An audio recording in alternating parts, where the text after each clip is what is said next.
Ring Kings Boxing, Big Q. I'm up in this thing, man. Shout out to the fam. Appreciate y'all joining me for another installment of Ring Kings Boxing. We got some heavyweight news to talk about, man. And listen, Deontay Wilder's been out the ring for a little bit. Could it be time for the Bronze Bomber to return? Well, according to Malik Scott, his trainer, Wilder and Joshua is almost signed. Now, this would have been super fire if we could have got this fight when both these men had the titles, because right now we hear the news of the news that came out. Tyson Fury is looking to fight in December. It was supposed to be closer. Now it's in December. He's fighting in December.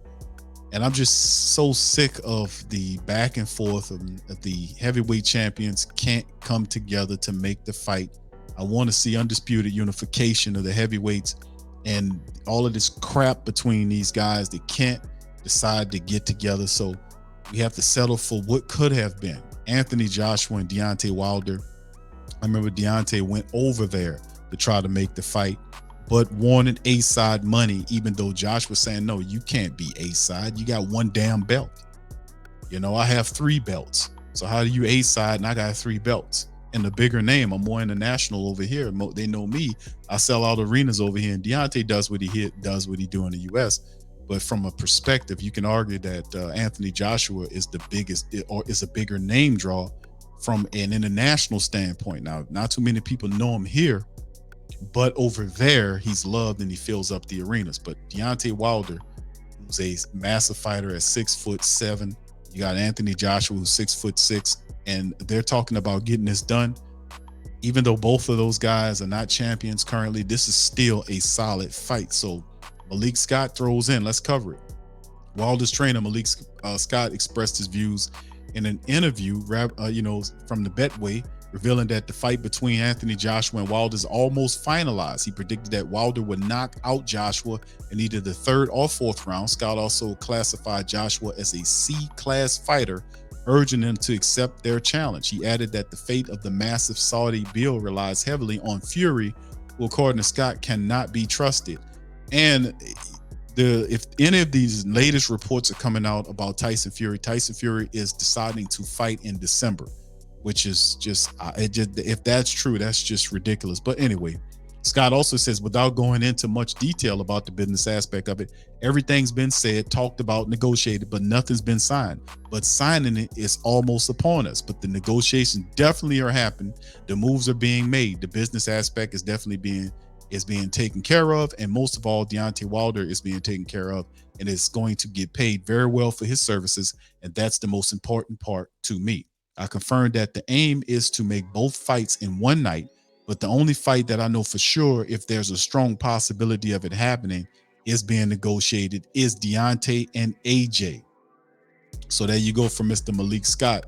Wilder kills, and a lot of people, he said his prediction is that he'll get KO in 3 and 4 rounds. So if anything else, this would be a really good fight for Deontay Wilder to have. You know, he's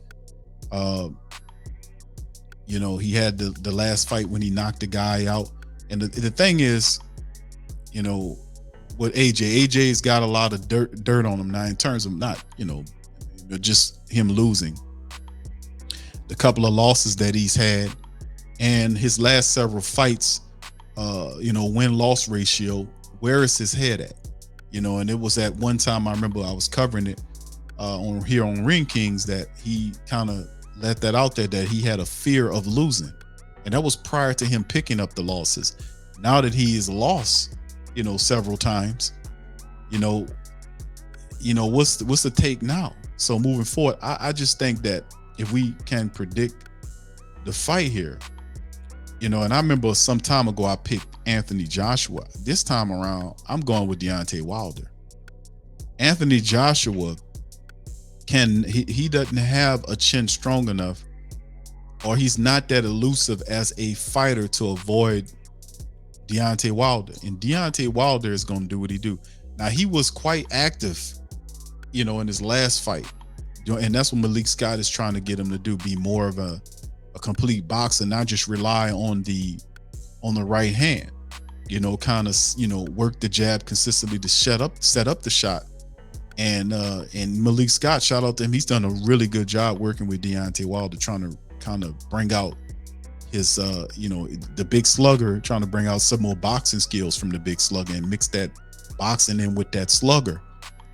But I'm more, if this fight does happen, it'll be a good little gift for the boxing world. But if it does happen and Wilder and Joshua get together, if it's overseas or not, this fight's not going 6 rounds. I would say in 7 rounds, probably even, I would say six or 7 rounds, even 5 rounds. Well, I would say at least 7, safely said by 7 rounds. That Deontay Wilder will get AJ out of there, man. Because AJ, it won't be able to avoid Deontay Wilder for long. And I don't think AJ could take Deontay Wilder's punching power. I'm just going to keep it real. I just think that's not going to happen. So anyway, what you guys think about it? What do you think happens if this fight's a go? This fight should have happened several years ago when they both had belts. But now that they're finally getting to a point where we can see some of these fights, that would be a big win for Deontay Wilder. And that just further sinks AJ down. This could be AJ, if he gets knocked out by Deontay Wilder, that will literally diminish him in a major way. This is a very dangerous fight for him. But then again, where else do you go if you AJ? Because you lost to, oh man, where else did you go? You lost to Usyk twice, and Usyk dominated him. Where do you go? Where do you can't get Tyson Fury? You can't get Tyson Fury. Tyson Fury is, who knows what he's gonna do? I mean, it's supposed to be Andy Ruiz, isn't it? That's supposed to be in December. I think it's the last time I heard, isn't it Andy Ruiz? I mean, this shit changes all the time. But anyway, just sticking to this. If we can't get the fight that we really wanted, this is not a bad fight. Better late than never. It's several years late, but better late than never. Who wins this fight in your opinion? Put it in the comment section. I got Deontay Wilder in a knockout on AJ in 7 rounds. That's what I call it. What do you guys think? You think AJ got a chance to whip on Deontay, maybe floor Deontay? Y'all guys, let me know how you feel. Put it in the comment section, man. And I'll check it out and highlight you on the next one. All right. So shout out to the fam. Appreciate y'all. Please feel free to hit the like button, hit the subscribe button, and share button. This Big Q. I'm going to chime out on and holler at you on the next one. Peace and much love.